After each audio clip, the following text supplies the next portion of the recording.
So welcome back, everyone. We are finally in the home stretch with our final presentation. It's going to be a great one. It is titled Rare Disease in Canada, the Next Generation. I am so very honored to introduce our keynote speaker, Dr. Durhane Wong-Rieger.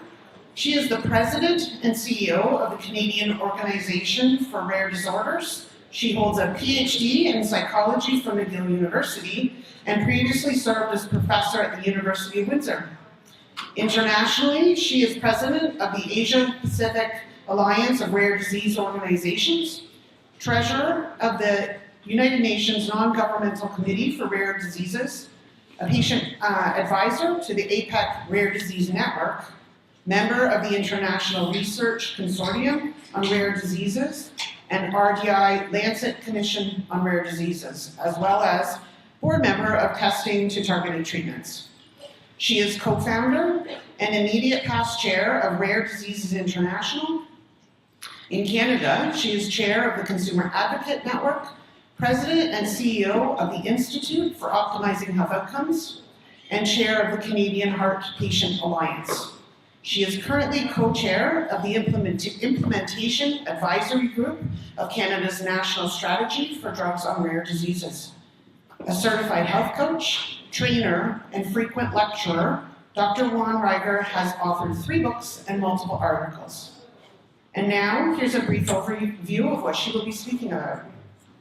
With a $1.5 billion launch of Canada's rare disease drug strategy and the newly established Canadian Rare Disease Network, Canada is in the best position to deliver on the long-awaited promise of equitable healthcare for all Canadians living with rare diseases and their families, regardless of the disease and where they live in Canada.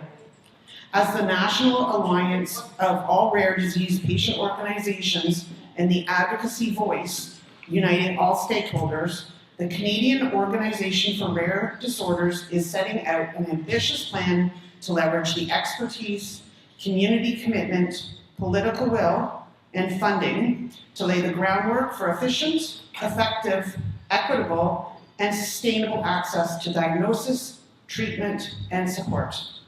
I can't wait to hear more. So it's over to you.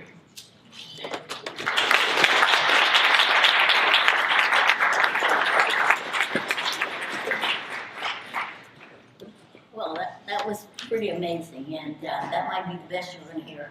Appreciate it. No, it's really my honor to be here, and you guys are really survivors. I love the way in which you've been hanging into this really jam-packed conference. I'm going to talk a little bit, maybe a slight deviation from what Shelley's talking about, because I really, this morning, listening to the presentation on the new therapies that are coming in for Huntington's disease, I'm sure that some of the questions that you asked were exactly right. I mean, this is tremendously, I guess a tremendous opportunity for certainly a disease in which there has been very little so far. But it also, I think as some of you already recognize, also raises some tremendous challenges in terms of getting access. So I'm going to try to strike that balance. So I may not be quite as optimistic as Shelley says, because I think there's a lot of reality to what it is that we're dealing with, and I think you folks recognize it.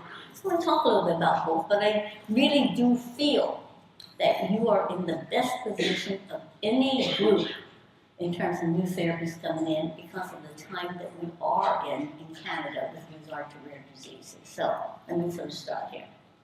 So this is kind of usually how I think patients see it when they see the innovative therapies. The challenge is that getting access to those is somewhat of a black box. It's not entirely transparent, and it's not entirely given that just because you have a great therapy, and you heard this morning about a number of therapies that almost seem to be too good to be true, and indeed some of them are absolutely going to be blockbusters in terms of what they might achieve, the challenge still will be to get access to them. So I'm going to take you through both a sobering, but hopefully also an optimistic look in terms of where you could be. So what does it take to access a new therapy, an innovative therapy in Canada? Well, first of all, there has to be development. You heard this morning a lot of the work around development and clinical trials and the researchers and the companies that are involved in it. And one of the themes I heard this morning actually was quite, right, and that is one of the therapies that's coming in is being picked up by Pfizer, a major drug company, because at this point, what they're saying is that, yeah, we think there's real promise here, and that we're going to try to develop it to bring it to the patient population. So that's good. I mean, a little drug company, a little researcher cannot do all the work it would take to actually get a drug to people. And hopefully that gives you a little bit of insight to how challenging it is. So developing the drug is huge. Getting it through clinical trials and proving it works is huge. But guess what? That's just the beginning of the challenge. And there's many drugs that are absolutely fabulous that do not necessarily get to people in the way and in the time that it should. So the question that's really asked then is, should this drug be sold in Canada? It's gone through the clinical trials, you've got companies that are presenting it, but Canada is still going to ask, do we want to have this drug made available? And you heard some of the questions that need to be asked, and then we're going to look at, importantly though, even if it should be, and it could be because it's safe and it works, should we pay for it? Is it going to be covered by the insurance? And whether it's private insurance or public insurance. So those are your big hurdles. Can we develop it? Is it going to address the needs? Is it something that's going to be safe and efficacious? Is it something that as a drug plan, we want to pay for? And they're not necessarily the same questions and not necessarily the same answers. Part of the challenge in Canada is, as you all know, we have 10 provinces and 3 territories, and each one of them have their own health systems. Not only that, we have a federal level in terms of approval and review of drugs, and then we have provincial levels in terms of whether it gets to people. So all along the way, there's many hurdles that a drug has to go through before it gets to you. And this is just a slight picture of it. Even more challenging is if it's coming through the public drug system, right? So in Canada we have 2 systems for paying for drugs. We have public drug system and we have a private drug system. I think most of you will know, but though I'm always astonished how sometimes people don't know, is that in Canada you do not have a right to therapy. There is nothing that guarantees you that if there's a drug that works, you have a right to get access to it. You have a right to get to a primary care physician. You have a right to get emergency care. You have a right in terms of getting the kinds of hospital care that you need, if in fact it's available. You do not have a right to get drugs. And in fact, you have a right to get a drug if you're in a hospital and it's necessary in order for you to actually get the kinds of surgery or other kinds of treatment you need. If you leave that hospital, you do not have the right to have that same drug at home. So we do not have a right to drugs in Canada. And we do not have a guarantee that in our public healthcare system that drugs are going to be paid for. So it's an important thing to kind of keep in mind. And I won't go into some nuances. There's some really bad nuances on it. Most people, if you're working right, will have a public-private drug plan. Some of them are good and some of them are really lousy. I have a really lousy private drug plan. I mean, schools, universities do not necessarily give you a great drug plan. Some big companies give you great drug plans. So if you've got a really good private drug plan, if you've got a drug that's coming in, you may in fact be the first to get access to it, but you may not also. If you rely on the public drug plan, and most rare disease drugs will fall into a public drug plan category because they are, as you might guess, in terms of a very innovative drug, very expensive. So most private drug plans, it's not that they won't cover it, but there's lots of caveats in it, so we won't go into that at the moment. So what we noticed that in order to get a drug through the public system, it really takes a number of steps in order to do it. And it includes the evaluation. So this is kind of what it looks like. When drugs come into Canada, if you look on the left there, that's kind of what happens. There's different landing boxes, right? It starts at the federal government, how Canada looks at it and says, is it safe and does it work? It goes to the next level, it goes to the next level, it goes to the next level, it goes to another level. Each one of those are different places where in fact the drug could get stuck. And it may not get stuck there forever, but it'll take time. If you have a private drug plan, in theory, you've got that escalator on the right. You know, sometimes you this high-speed escalator, you walk into, into a, bypass 3 levels. This is what you've got. In theory, if you have a private drug plan, if it's approved, you have a good drug plan, you're going to get it. It does not go through all those other steps. And I'll give you a hint of what those other steps are. So first, Health Canada, as I said, we'll look at and say, is it good quality? Is it safe? Does it work? That's what they really care about. Is it safe?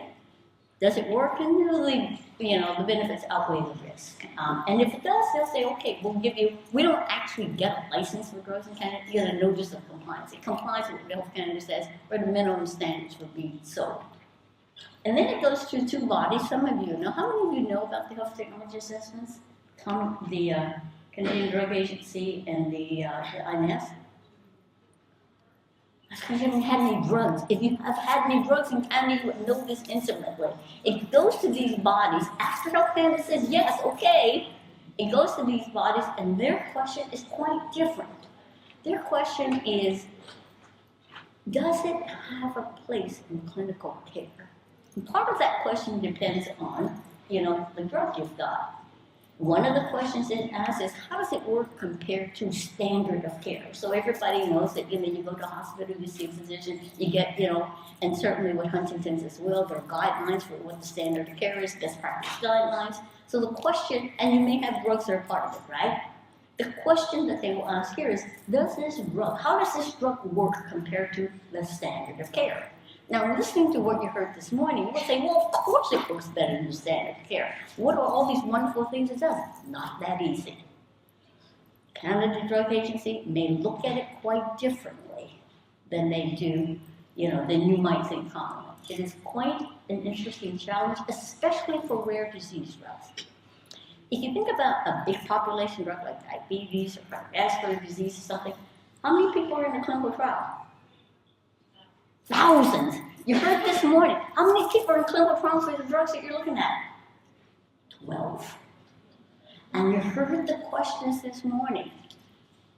Are those results that we're getting really an indicator that the drug actually works? And especially, you've heard, most of you know, right? Most of the times clinical trials are done as randomized controlled trials. We do placebo group and we do a real drug group. And if the real drug group works better than the placebo group, then for a lot of people, if it has that impact, you would say, okay, we kind of think it works. And if there's no safety problems with a large population, you might say, okay, we think it's safe. When you got 12 people, what are you going to conclude? I don't know.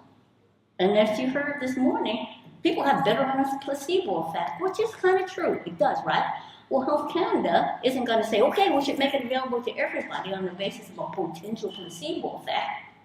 So this is the challenge we have with rare disease drugs. But again, most of the times with rare disease drugs, we do not have those populations. So it means that the regulator has to adapt what it's looking at. It has to make some different kinds of judgments in terms of whether or not it's going to make it available. And I would say that Health Canada does not do a bad job. Most of the drugs that actually get to Health Canada through a clinical trial that other countries would agree with, Health Canada says, okay, we can understand. It's not a big trial, but we can look at where the nuances are. It's not a big trial, but we can look at how much there was an effect. We can look at what the benefits were. They can look at this and make a reasonably good judgment. Our problem so far has not really been Health Canada. It used to be, but it's not. And they've done a pretty good job in terms of understanding small population. The other thing that's going to be an issue with major drugs, usually they're in clinical trials for years. Usually there's other drugs that are available. They've got big populations that are going to run them for years. They want to see what the long-term benefits are, right? I mean, 1-year benefit, you heard this morning. 3-year benefits, we're seeing them, right? That's actually quite a short trial. And again, the question is it going to work for 5 years? Is it going to work for 12 years? I don't have the data. I only have 3 years worth of data. But think about Huntington's, right? You want to wait another 10 years in order to get the drug? You want to be absolutely sure it's going to last for 10 years before you might be willing to try it? I mean, what's your alternative? The alternative is kind of nothing. So you've got a patient population that says, could you give it to us as fast as possible? And you've got a patient population that's usually willing to say, we're going to take some risks. We're really willing to roll the dice a bit, because quite frankly, what's our alternative, right? It's not so easy for the government to say that. It's really difficult because it goes to the HTA body. Health Technology Assessment is what the bodies are called. It doesn't mean anything. It's just 3 words that have absolutely no meaning whatsoever. I have people go, oh, it's HTA. What does it mean? It means nothing. It means Health Technology Assessment. It means nothing. But it's only 3 words. It might as well be in, any kind of foreign language. The challenge, what they're looking at is how well does it work for the population in a real world setting? Not in a placebo setting, not in one in which I can monitor you and see how well you're doing on a regular basis, but you out there in real life. And how much better is it than what you're doing right now? That's the big question. Well, it's one of the big questions, right? So first of all, they have to look at, and they want to look again. You got 12 patients who've been on a drug. I got 20 other patients in front of me. They don't look exactly like the 12 patients that were on the drug. In fact, usually the 12 patients I'm putting on the drug are highly select, like they're really good. They don't have a lot of other adverse effects, they don't have a lot of diseases, they're not too symptomatic. So, I'm looking at patients. The population that wants to get it are not necessarily that similar. But they want to get it, and they want to get access to it, right? They may be more advanced in symptomology, they may have some other kinds of underlying conditions. Does it work for them? That's the question. The question for HTA really boils down to, is it worth the money? Should we be paying for a drug that has that level of benefit, has that level of risk, has that level of long-term security for us? And as you can imagine, with rare diseases, you have a big strike against you. What is that? What makes it really difficult for them to say it's worth the money? It's a very expensive drug. If it's $5,000 therapy, okay, I might think about it. If it's a $50,000 therapy, okay, maybe if it's a $500,000 therapy, it becomes more challenging. If it's a $5 million therapy, the government, the payers are going to be saying, wow. I mean, you would say wow too, right? It's a lot of money. So the benefit, population is small, the risks are unknown, the long-term benefits are somewhat unknown, the challenge in terms of being able to determine exactly who it works for is a little bit dicey, and by the way, it's going to cost you $5 million. It may not cost $5 million. Well, it's $1 million, $2 million, whatever it is, right? I mean, at our stage of the game, $1 million is the same as $5 million. So I don't have $1 million anymore, and I do $5 million, so it doesn't matter. So this is what we're talking about, right? But the good news is that we do get these drugs into the market, and we do get them to people, and we do get the public plans to pay for them.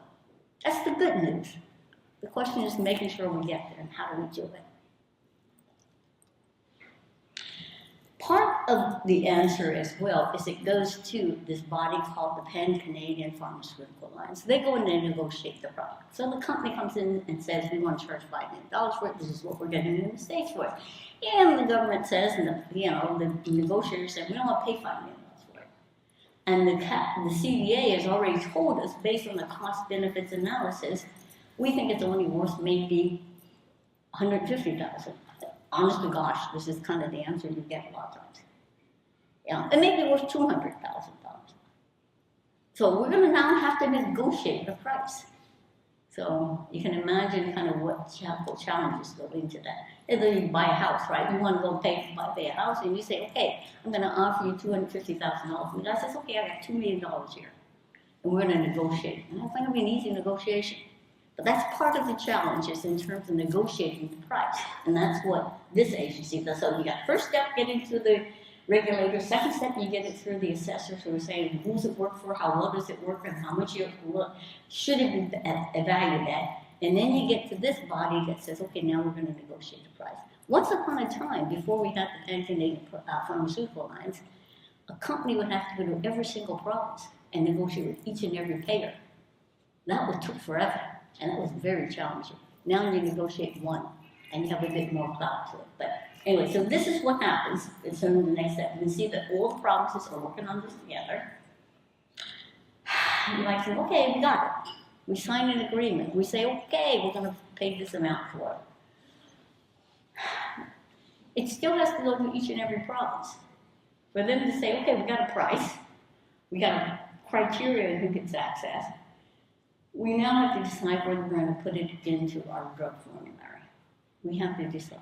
And part of what they're going to look at is, what's my budget? I have a budget for this year that was this big. You're going to give me something new.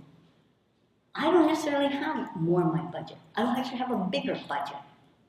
So I need to figure out how I'm going to actually pay for it and when I'm going to pay for it. So again, you get another delay while your drug plans are trying to figure out where and how they're going to fit this in. Sometimes what they do is just delay it in terms of who gets that, who's available, who's eligible. Sometimes they delay it by just delaying it in terms of saying, we've got an agreement, but we're going to wait until we put it in the plan.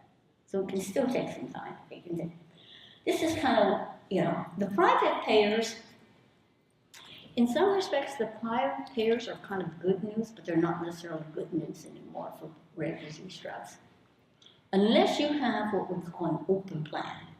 I don't know if any of you know whether you have an open plan in your private program. How many have a private program? A plan for your workplace, right? An open plan means that if a drug is approved, your drug plan will pay for it. Very few drug plans are that way. Usually, your drug plan says, here's the cap that we'll give you every year. Here's the amount of money you get per person. Here's your lifetime cap in terms of the drug. And it's not unusual for a lifetime cap to be something like $5 million. Well, that would be kind of rude. I can get one drug, this drug, once, but that wipes out my entire drug plan, not just for me, but for my entire family. Right? Yes, exactly. So having a private drug plan is not necessarily the answer, because our private drug plans were never set up for this. Nobody was ever set up for this. Our public drug plans weren't set up for this. So I say the good news is we're getting these amazing drugs, but our drug system was never set up to deal with this.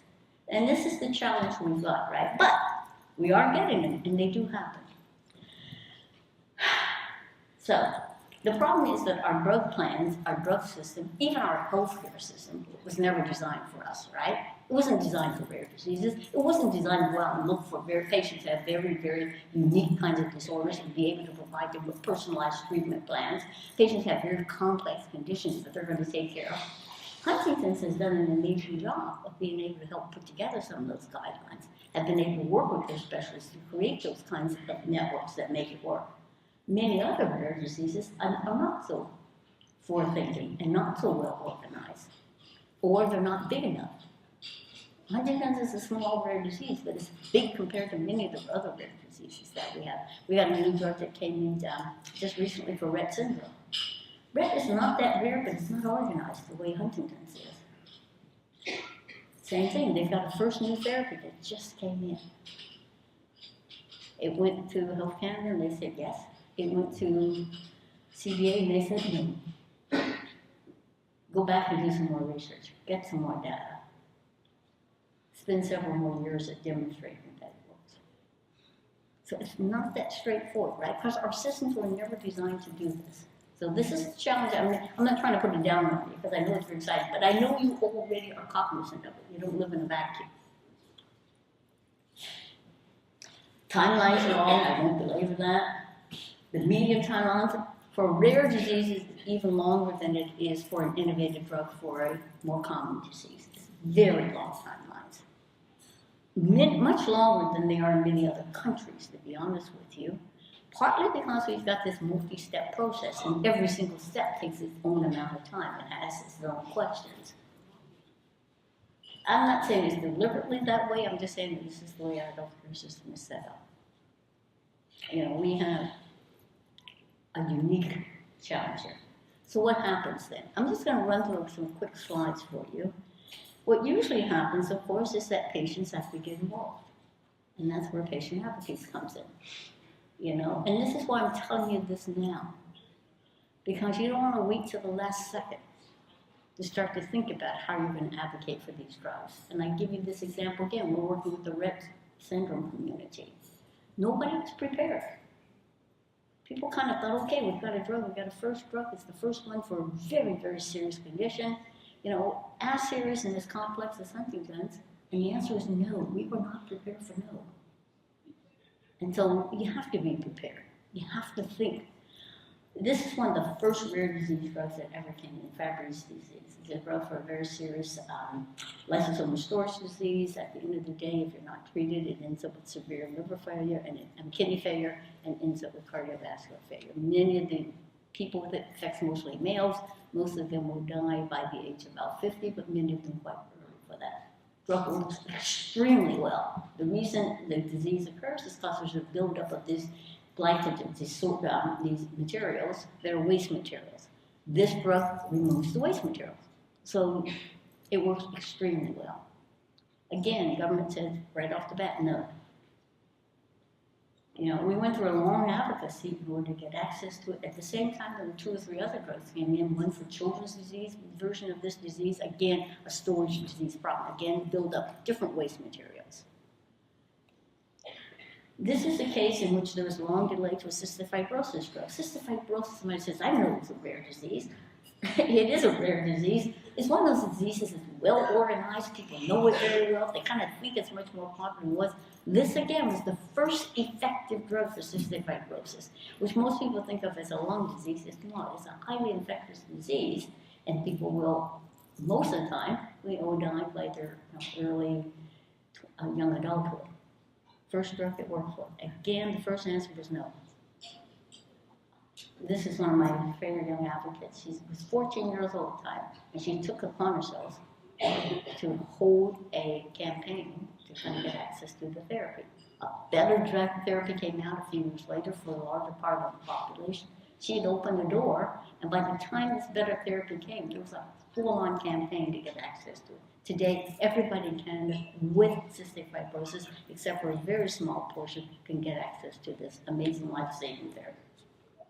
You know, but it took a great deal of efforts. It took a willingness to go out and do that campaigning in order to make it happen. Even though, again, first drug for very serious disease, most of the time these were children, young people. This is one I'm sure most of you know about, spinal muscular atrophy, SMA. This is a miracle drug. I mean, a miracle disease in a sense. First drug that came out was this horrific disease. Listening to you talk, hearing the discussions about gene therapy drill into the brain. This was the first therapy for spinal muscular atrophy, was a drug that was injected into the spine. So it was a needle that went into the spine, and the child had to get it every 6 months. One thing to get a one-time drilling into the brain. It's another thing to come in every 6 weeks to go in and get a needle into your spine in order to get the drug.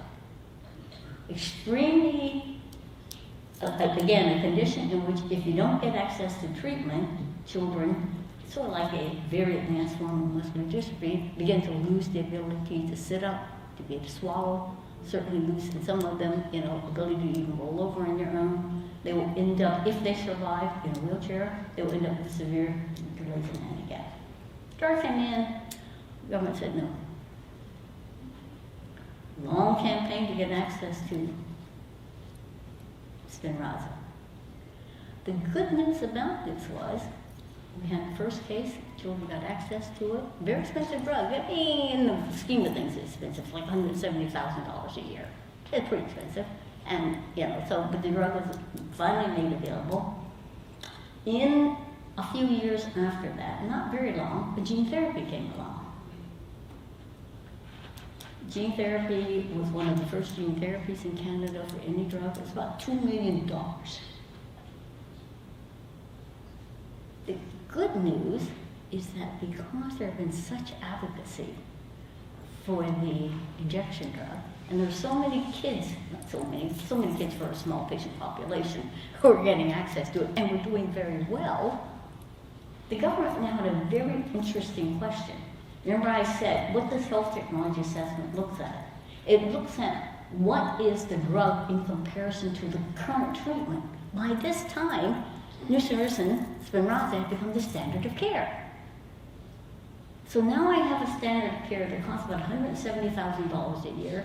Actually, the first injection is $790,000, but after that, $170,000. Or I can give you a one-time gene therapy that absolutely works well. In fact, the injection drug does not really totally stop the progression of the disease, but the gene therapy can if I give it to you as a newborn. So there you have a very different question of cost effectiveness, right? Over a period of time, this drug, the gene therapy, will more than pay for itself. It's sort of like the hemophilia. We have a hemophilia drug, it costs about $2.5 million. But guess what? Treatment with factor products costs about $600,000 or $700,000 a year. So there's a huge cost effectiveness. So the good news is that if you've got a treatment that actually is, even if it's not the most effective treatment, well, if it's made available and if people are on it, it becomes the standard of care. It now helps to open up for more advanced, more better drugs that are coming on. It also allows people to be able to get started on a drug, to get their life stabilized, to be able to be in a position where when something better comes along, they're actually able to take advantage of it. Some of these children, because they've been on the intrathecal drugs, mind you, they couldn't do it if they were too old, could get access to the gene therapy because they're still alive, they were still mobile. So this is important. Huge campaigns, though, we had huge GoFundMe campaigns for these children to get access, because even though this gene therapy was deemed to be highly, highly effective, it was almost 100% effective, the government delayed in making it available. And the challenge at this time was that the children could not be more than 2 years old to be able to benefit from it. We had kids and parents whose kids were running out of time. Besides that, the earlier they got it, the less symptomatic they were. So the more they're going to benefit from it, right? So instead of waiting for the government, they began to sponsor these huge GoFundMe campaigns. We were amazed. There were like 5, 6, 7, maybe up to 8 kids that were able to raise $2 million each to get access to the therapy. Good news about that is that it forced the government to make it available much sooner, because it suddenly became a standard of care. It became like the standard. And so the governments, didn't have the chance to delay. We saw that with the cystic fibrosis drug. People who are on private insurance got access to it. We have right now one child who's on the Rett syndrome drug because she has an open drug plan. We're hoping some of those things will actually force the government to see not only what the benefits are, but start to establish what the standard of care is. So even if only 1 or 2 people are getting access, it makes a big difference. So these were kids whose parents, number one, they couldn't afford it because their kids were getting older quickly. This is some of the ones. In fact, the exciting thing about it is with the drug, we ended up with newborn screening. This is a set of twins who were delayed in being diagnosed and trying to get access to the therapy. Amazing stories. This was one that we also had huge efforts around. It was the first drug in China for retinal disease, progressive disease. So by the time they're about mid-teens, these children will lose their eyesight.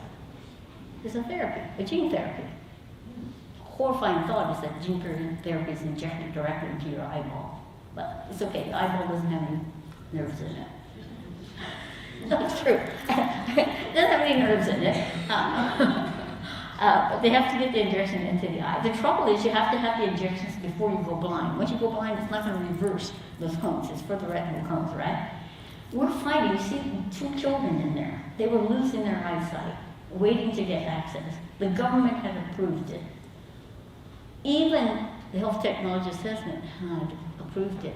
They couldn't negotiate a price for it.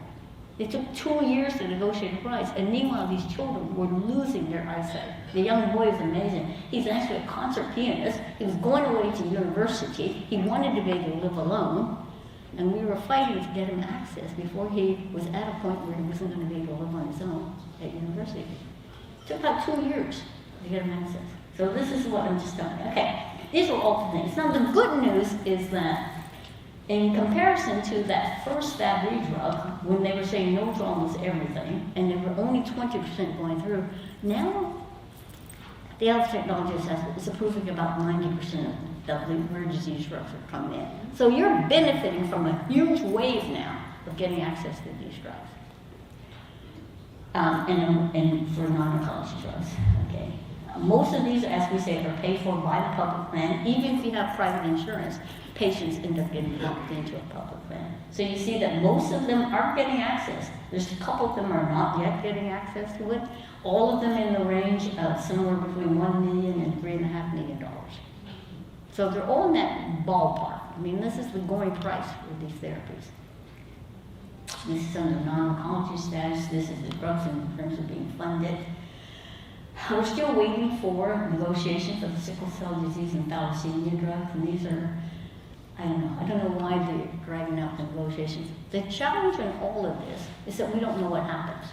We know that they're submitted, we know they go in for a review. We are not party to any of the negotiations or even knowing what's happening in terms of the negotiations. So this is some of the challenge that's there. This is what leads us up to where I'm really quite optimistic, because as we said, there were many, many drugs that were coming in. Some of them really highly effective therapies, some of them maybe not as effective as the gene therapies, but what happened was that over and over again for rare diseases, they were hitting a roadblock. And as a community, certainly as CORD, we've been advocating for about 10 years for a national drug strategy, a national rare disease strategy, actually, not a drug strategy. It didn't really feel like we were getting anywhere. We fought for many years trying to raise awareness around it, trying to get access to it. Lots of advocacy going on. Every single case that came out, families spoke for it. And what we wanted to do was to not have to do this on a drug-by-drug basis, on a patient-by-patient basis, on a case-by-case basis as they came out. The challenge, of course, we kept saying is that these are so expensive. I mean, if you look at this is a very interesting little slide, which I love a lot. It sort of looks at how much do rare disease therapies cost. You see rare disease these therapies there? Where is this? This is what we spend on public health.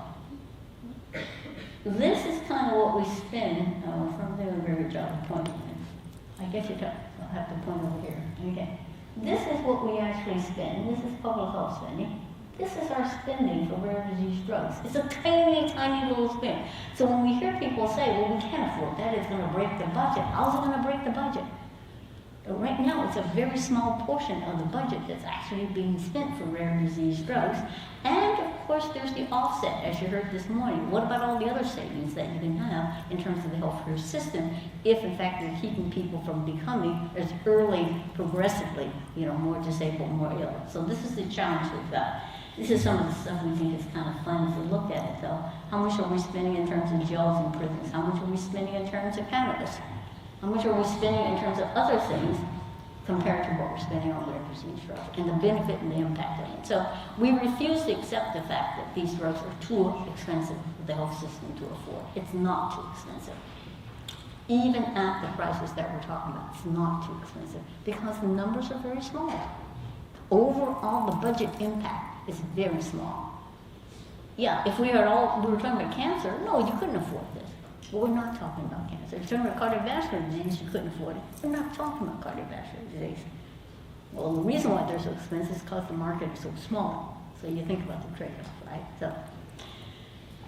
So this is kind of what we want to look at in terms of the latest expenditures, in terms of drugs that are taking place there. I won't go into detail, but really what we do know is that in Canada, this is another slide just to know and to have sort of there.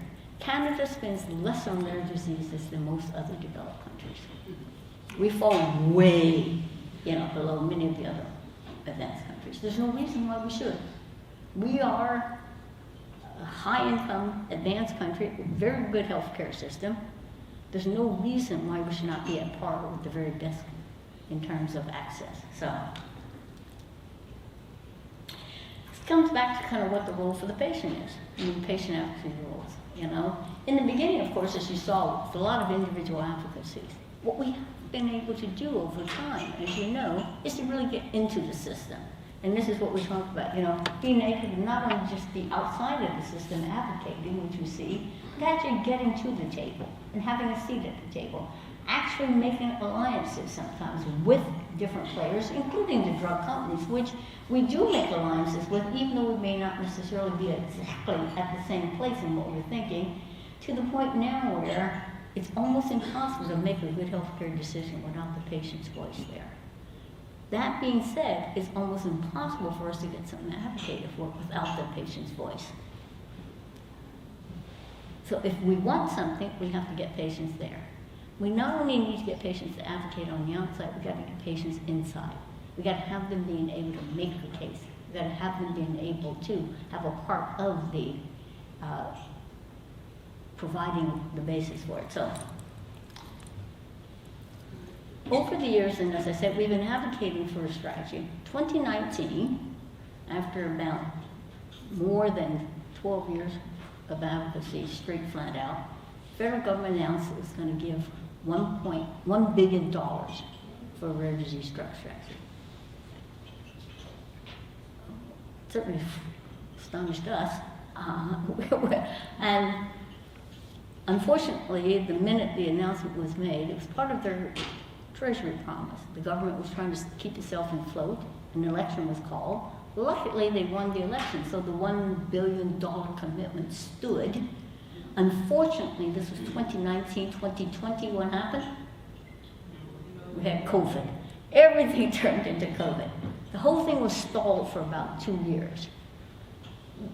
What was different is that we in rare diseases in court did not stop advocating. We did consultations for 2 years, even during COVID, to really try to design what we wanted this $1 billion for, because we did not want them to forget they had committed $1 billion. We did not want them to come out of COVID and say, gee whiz, we spent out all the healthcare dollars. Gee whiz, we're no longer interested in you. No, we're going to be there, we're going to hold you accountable. You said $1 billion. And so we did consultations for 2.5 years. They came back out, did a year of consultations.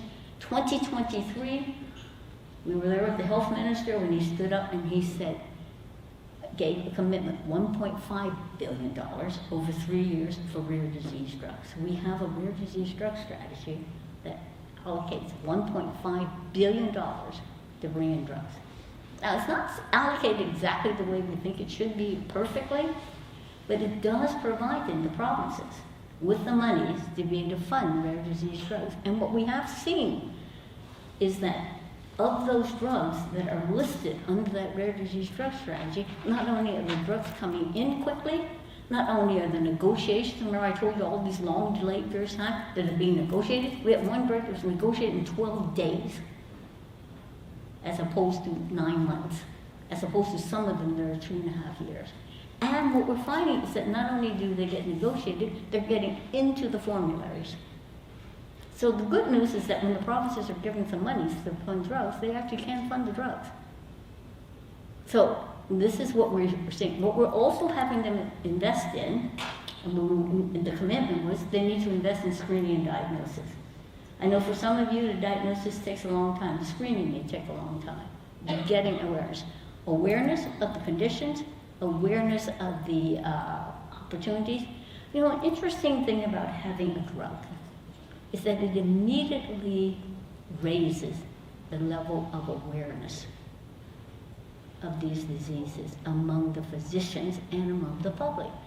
Over and over again, right, we have people telling us, oh my gosh, you know, I never knew that disease existed. Clinicians as well, who will say, I had 5 patients there. And once a drug is approved, they end up with more than that. I have a very lovely story of a young man who was one of our board members. He got diagnosed at about 30-some years old. He had been suffering all his life with this autoinflammatory disease that caused tremendous stress and difficulties.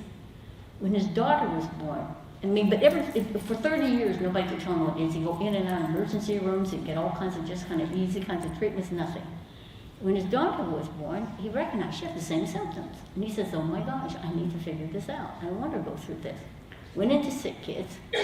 Now the way he tells his story is that, you know, he kind of looked up all the symptoms, went into sick kids. The doctor there at sick kids was able to diagnose the disease. And in fact, there was a treatment available. And she got on the treatment. He himself then, at 30-some years old, got diagnosis with the same disease, got access to the same treatments. What really happened, and I have to keep explaining this, Ian, the reason that doctor was able to diagnose your daughter so quickly is because the treatment had come in. And we did several years of advocacy and awareness with the healthcare community to know that this was, in fact, a treatment for that disease.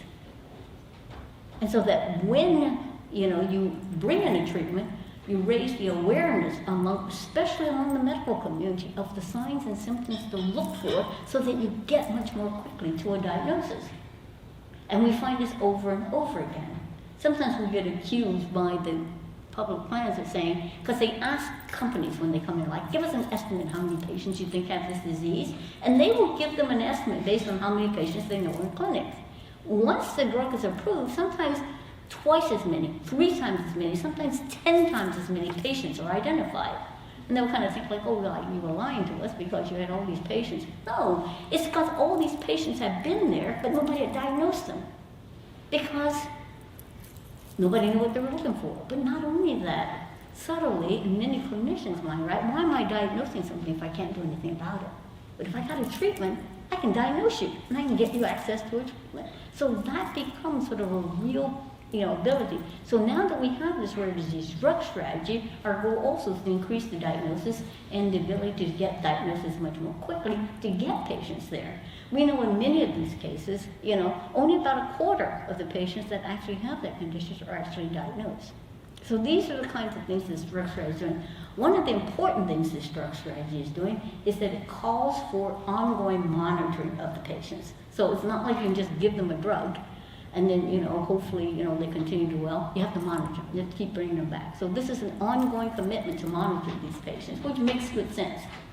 Gene therapies are especially important to set up a monitoring program because, quite frankly, the better the gene therapy is, the more likely the patient is to do well, the more likely that patient and family say, oh, good, I don't have to go back anymore. That's a huge mistake, right? Because we need to have that ongoing data. We need to have the ongoing study. We need to be able to continue to monitor and see how well it's working over the long period of time. If we don't, we're not going to be able to keep getting access to the drug. So I'm involved in a work group that's headed out in the U.S. And our goal is to create these long-term follow-up strategies. And part of the challenge we know is that it's really the patients who don't want to come back. So the good news is, hooray, I think I've got a really good treatment. The bad news is that, I don't want to have to go back, but you have to come back. So this is kind of where the commitment comes in. So this is kind of what this drug show is about. So what we've got then is we've got 12 drugs that are on this list. These are the drugs that have been highlighted, but it's not the only drugs that are being approved. So from our point of view, we've got the opportunity now with this rare disease drug strategy to actually be able to much more quickly approve the drug, get it through the negotiations, make it available to the patients, and also propose a plan for the long-term follow-up. The long-term follow-up also helps us, especially if you think about a drug in which the criteria at the beginning may be very limited. One of the things that Health Canada and certainly CDA will do if you've got a drug that has a very small patient population in the clinical trials, they will limit very severely the number of patients that can get access to it because they only want to be sure it's going to work. We had a drug for Pompe disease. The clinical trials were done in infants. The infants were the ones that had the severest manifestations of the disease, but it was also very severe in these kids. They could die at the end of 1 or 2 years. And because the drug was very new, they only had a small quantity of it. It's a weight-based drug, right? So they did all the clinical trials on kids under 1 year old with cardiomyopathy. When the drug was approved by the government, they said, okay, it should be available for all the patients, right, with this disease, because the mechanism of action is very much the same whether you're a baby or whether you're an adult. When it got to the health technology assessment people, they said, oh no, we only have clinical trial data for infants under the age of 1. So we'll only make it available to infants under the age of 1 with cardiomyopathy. We didn't have any infants under the age of 1 with cardiomyopathy in Canada. In fact, we didn't have another patient like that for about 5 years. But we had young kids, we had adults. And we had to fight them like crazy to get access for them in order to benefit from the drug. And it does work. Now that the drug has been established, now that we're paying for it, of course the government can see what the benefits are, but it takes that amount of work sometimes to get there. With this drug strategy, we're hoping that by able to identify kind of what the criteria are, monitor those criteria, and hopefully if patients and their clinicians really cooperate in terms of being able to demonstrate, not just for that drug, but the process work. The whole process, what we call managed access, or outcomes-based agreements.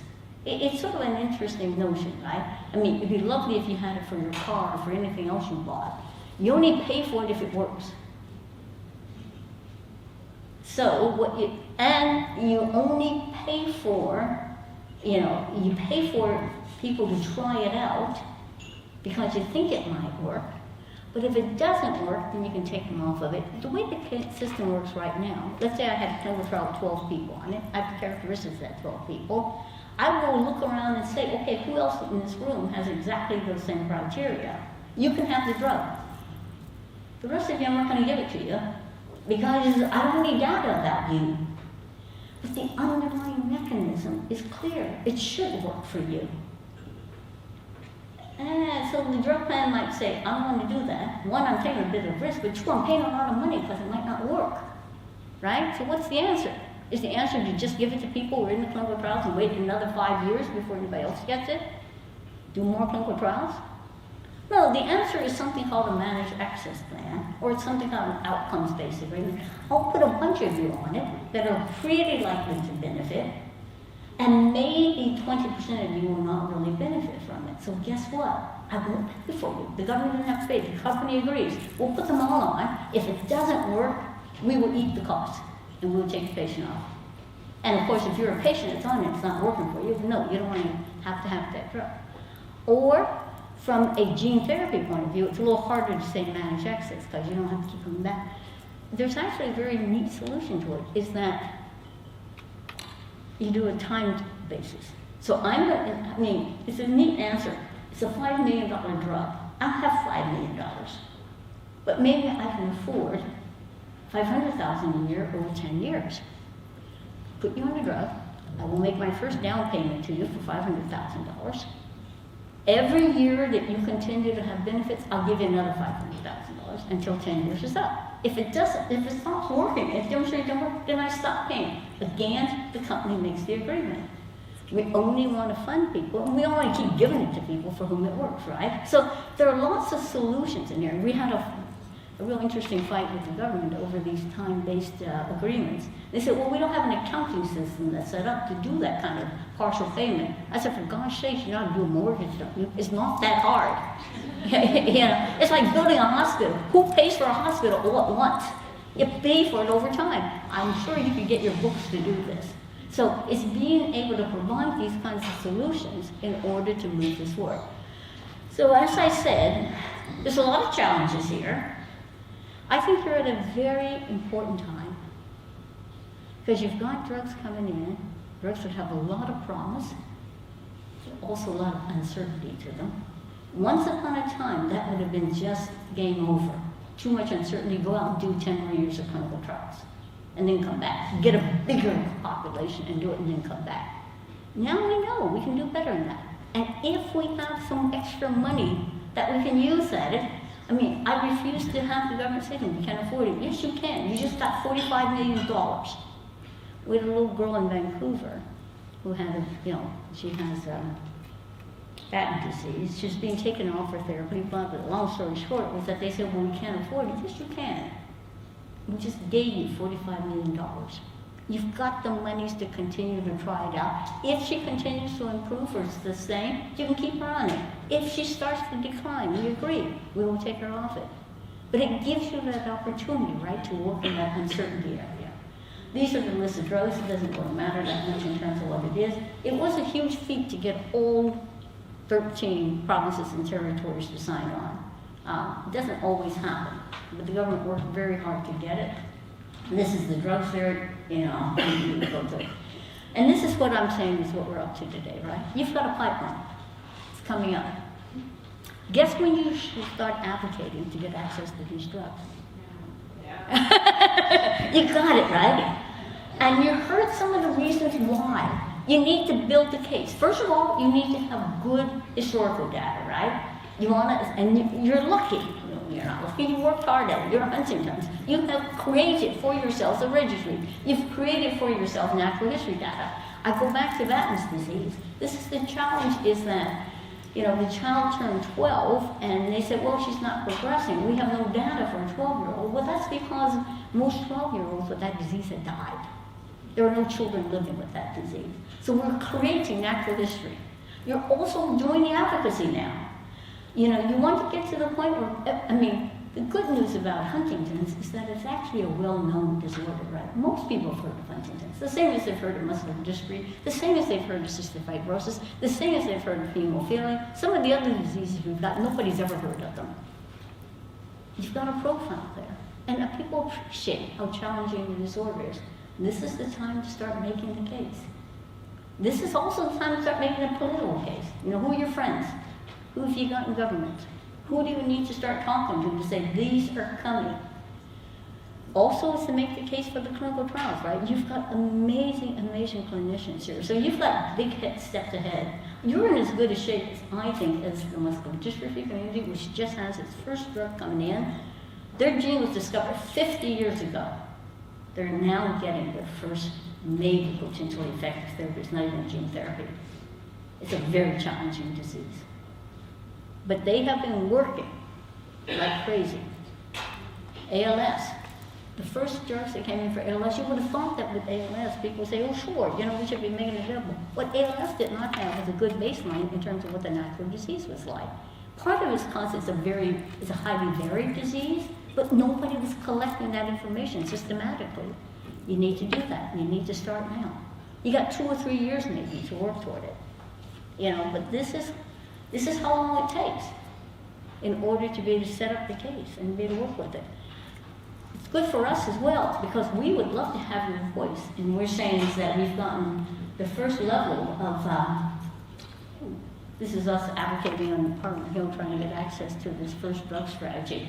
It was great. It was pouring rain. It was freezing cold. I love demonstrating in the freezing cold. Right? It's such a great pathetic figure to have out there. I mean, who cares if it's a nice sunny day and everybody's in the beach shore? Somebody's paying attention to you. But if it's pouring rain and it's freezing cold, you're out there. You're making a statement, right? So, you know, so this is what you need to do. Did I tell you about the first Orphan Drug Act in the U.S.? This is an amazing story. You think about it. There's never been any success in terms of getting advances in rare diseases without a patient being involved. I don't care how good other people are. Orphan Drug Act in the U.S., 1968, 1983. Prior to that, the whole decade before that time, there were only 10 drugs for rare diseases. You had a grandmother with 2 kids with Tourette syndrome. She was on a drug. The kids were on a drug, a J&J drug. It was not for Tourette's, it was for something else, but Tourette, J&J said, oh, well, let's try this rare disease population on the drug. After about 2 years on these clinical trials, J&J said, it's not working for this population that we're interested in, we're going to stop the drug. And the mother says, are you kidding me? My kids are on this, they're doing well on it. And that's too small a patient population, we'll never make a profit with them, we're going to stop the drug. Began a huge campaign. They had a senator and a congressman, and they had a film star.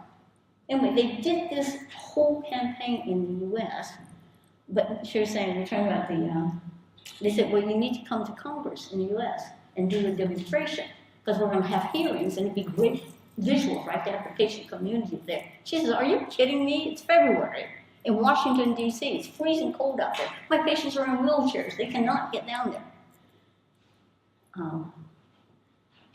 This is, I kind of forgotten the name of the movie star. He looks up and he says, it's okay.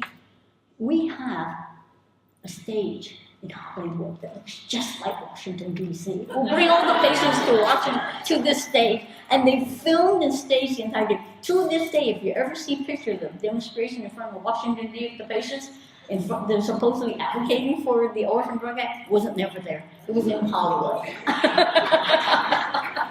But it was amazing. They got the Orphan Drug Act passed in the U.S. Today, there are 800 orphan drugs approved in the U.S. Oh, well, there are more than 300 in Europe. Europe actually did the same thing. They said, we want an Orphan Drug Act, because everybody's putting their monies into the U.S. to build, factories. They're doing research, investing in there. We need it in Europe. So they wanted to have it when the European Union was created in the year 2000. They said, we need an Orphan Drug Act. The EU Parliament says, we are just setting up with a brand new coalition of, 24 different countries. We can't do this. We can't be bothered with something like rare disease. This is a huge investment. They created the European Organization for Rare Diseases. They became the face of calling for rare disease drugs. Europe passed the Orphan Drug Act, but it cannot be done without the patients. It cannot be. Cystic fibrosis, the little girl that I showed you, 14 years old, she made the case for it. Every single, Fabry's disease, the first lysosomal storage disease. Don't get the drug, kidney failure is one of the first expensive drugs, $300,000. Up to this time, the most expensive drug was like $30,000. And the government's got like $300,000.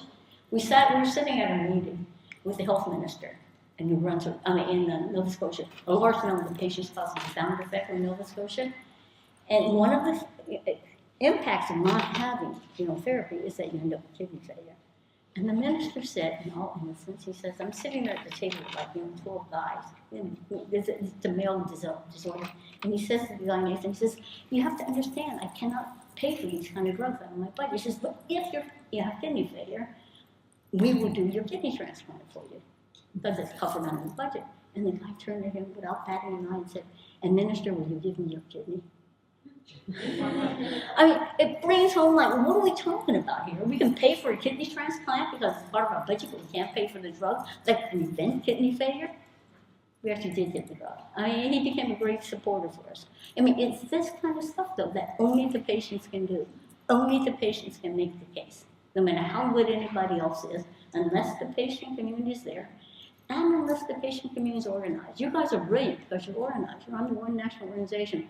I'm working with a disease now that has 6 different organizations, and some of them hate each other. I finally said, I don't really care. I cannot go and advocate for you if I got 6 different people. You come under one umbrella, and we might get a chance. If you're 6 of you, there's not a hope in hell. They form one coalition. I mean, that's the way it works. Right? Anyway, I will stop there and be happy to take any questions or anything else you want.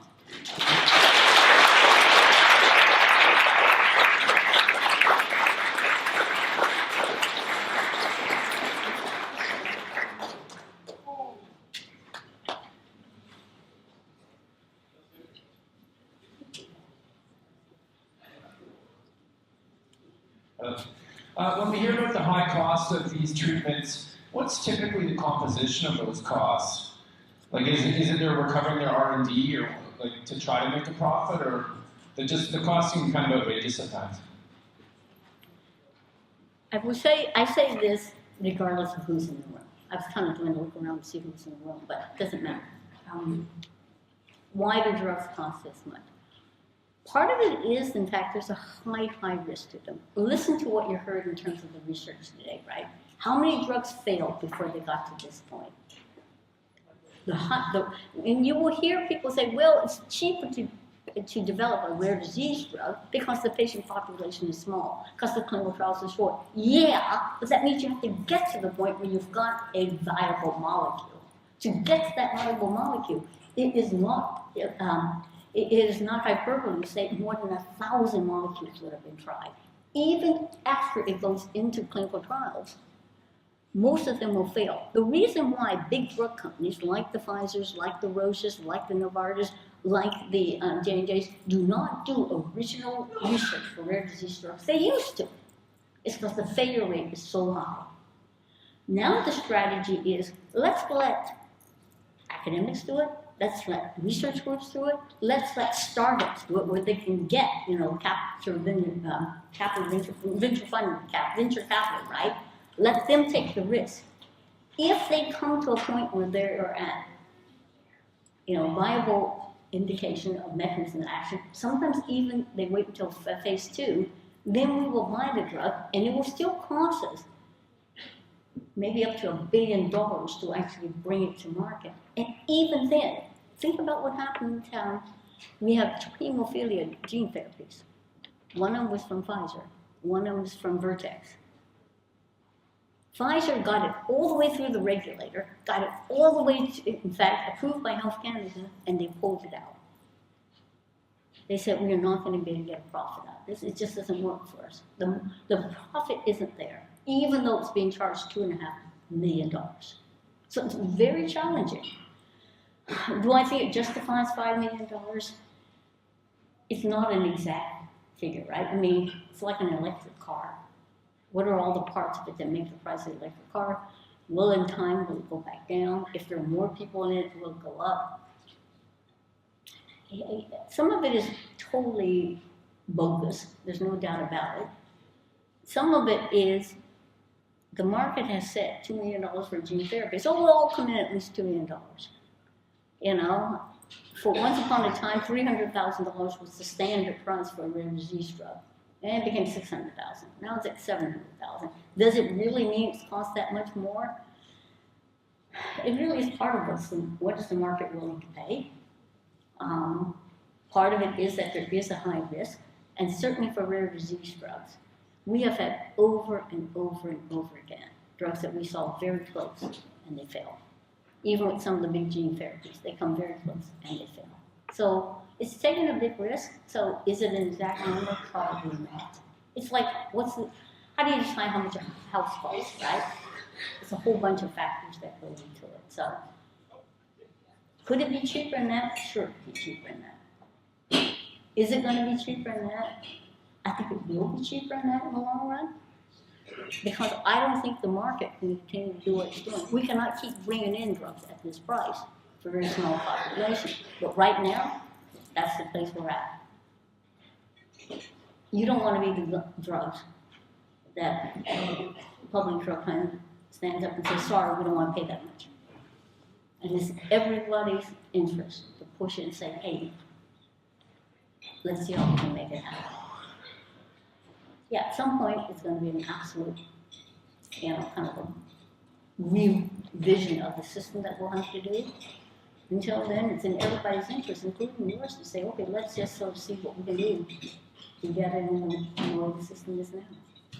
Does that make sense? Yeah, thank you.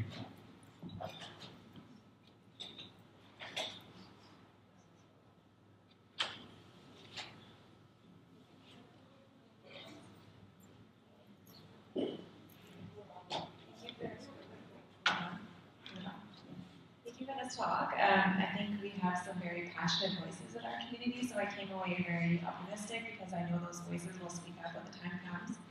I think a lot of us want to do something now, so I'm just wondering how can we connect with the rare disease community to support this advocacy and learn more about how we can step up and advocate when the time comes.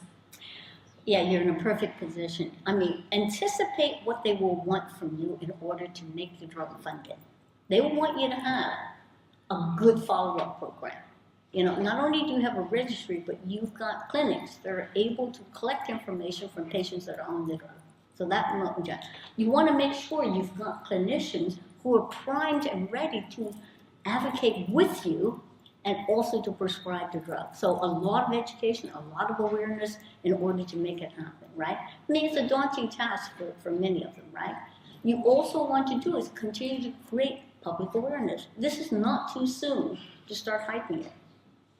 I mean, I do not know how many people shoved to me that YouTube, about the first, therapy for Huntington's. Everybody was excited, right? And again, you want to hype that as much as possible, and you want to take advantage of it. I still have on my computer that I use sometimes is the little video of the Pope meeting with the Huntington's patients. I mean, that's just something significant, right? You want to use and you want to get patient stories out there. You want to get the profiles of people who are affected out there. And so that people are well aware of what Huntington's is, they're well aware of what the patient profile is, they're well aware in terms of what people are looking for, and that when this is coming through, everybody's ready. You want them to know about you in the same way as they would say cystic fibrosis or hemophilia.